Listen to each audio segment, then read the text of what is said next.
ನೋಡಬೇಕು. ಮೂರು ಪಕ್ಷಗಳಿಗೆ ಈಕ್ವಲ್ ಫೈಟ್ ಇದೆ. ನೋಡಬೇಕು ಯಾರು ವಿನ್ ಆಗ್ತಾರೆ ಅಂತ. ಜನ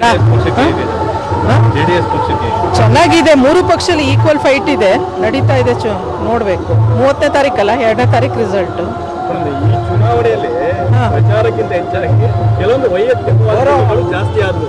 ತಾವೊಬ್ರು ಶಾಸಕರಾಗಿ ಏನ್ ಹೇಳಕ್ ಇಷ್ಟಪಡ್ತೀರಿ?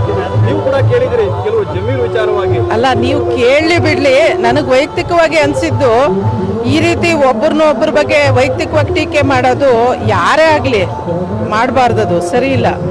ಇಶ್ಯೂ ಬೇಸ್ಡ್ ಆಗಿ ಮಾತಾಡ್ಲಿ, ಆದ್ರೆ ವೈಯಕ್ತಿಕವಾಗಿ ಟೀಕೆ ಮಾಡೋದು ಸರಿ ಇಲ್ಲ. ಆಂಜನೇಯ ಸ್ವಾಮಿನೇ ಬುದ್ಧಿ ಕೊಡ್ಬೇಕು ಅವ್ರಿಗೆ, ಸಮೀರ್ ಅವ್ರಿಗೆ. ಜಮೀರ್ ಅವರ ವಿಚಾರವಾಗಿ ಕುಮಾರಸ್ವಾಮಿ ಸ್ಟೇಟ್ಮೆಂಟ್ ಕೊಟ್ಟಿದ್ದಾರೆ. ಅಂದ್ರೆ ನಾನೇ ಸಾಕಿದ್ದೆ, ನಾನೇ ಬೆಂಗಳೂರು ಕರ್ಕೊಂಡ್ ಬಂದೆ ಅನ್ನುವಂತ ಹೇಳಿಕೆಗಳು ಎಷ್ಟು ಮಟ್ಟಿಗೆ ಸರಿ ಅನ್ನುವಂಥದ್ದು? ರೇ, ಅವ್ರ ಪರಿಚಯ ಆಗಿದ್ದು ಯಾವಾಗ? ಕುಮಾರಸ್ವಾಮಿಗೆ ಪರಿಚಯ ಆಗಿದ್ದು ಯಾವಾಗ? ಇವ್ರು ಬೆಂಗಳೂರಲ್ಲೇ ಊಟ ಬೆಳೆದೆ. ಅವರು ಹೊಳೆನರಸೀಪುರದಲ್ಲಿ ಅವ್ರು ಚಿಕ್ಕವರಾಗಿದ್ದಾಗಲೇ ಇಲ್ಲಿ ಬೆಂಗಳೂರಿಗೆ ಬಂದಿರೋದು. ಇಲ್ಲ MES ಸ್ಕೂಲಲ್ಲಿ ಓದ್ತಾ ಇದ್ರು. ಆಮೇಲೆ ಅವ್ರ ಅಪ್ಪ ಅಮ್ಮ ಇರ್ಲಿಲ್ವ ಅವ್ರನ್ನ ನೋಡ್ಕೊಳಕ್ಕೆ? ಇವ್ರು ಯಾರೋ ಬಂದು ನೋಡ್ಕೋಬೇಕಾಗಿತ್ತ? ಇವ್ರು ಪರಿಚಯ ಆಗಿದ್ದು ಯಾವಾಗ? ಕುಮಾರಸ್ವಾಮಿ MP ಆಗಿ 2004ರಲ್ಲಿ ಇರಬೇಕು ಪರಿಚಯ ಆಗಿರೋದು. ಅಲ್ಲಿವರೆಗೆ ಅಷ್ಟೊತ್ತಿಗಾಗಲೇ ಅವ್ರು MP ಆಗಿ MLAನೂ ಆಗಿದ್ರು. ಹಾಗಾಗಿ ಇದು ತುಂಬ ಬಾಲಿಶ ಹೇಳಿಕೆ ಅಂತೇಳಿ ನನಗನ್ಸುತ್ತೆ. ಅವರು ಸ್ವಲ್ಪ ಇನ್ಮುಂದೆ ಜನ ಗಮನಿಸ್ತಾ ಇರ್ತಾರೆ.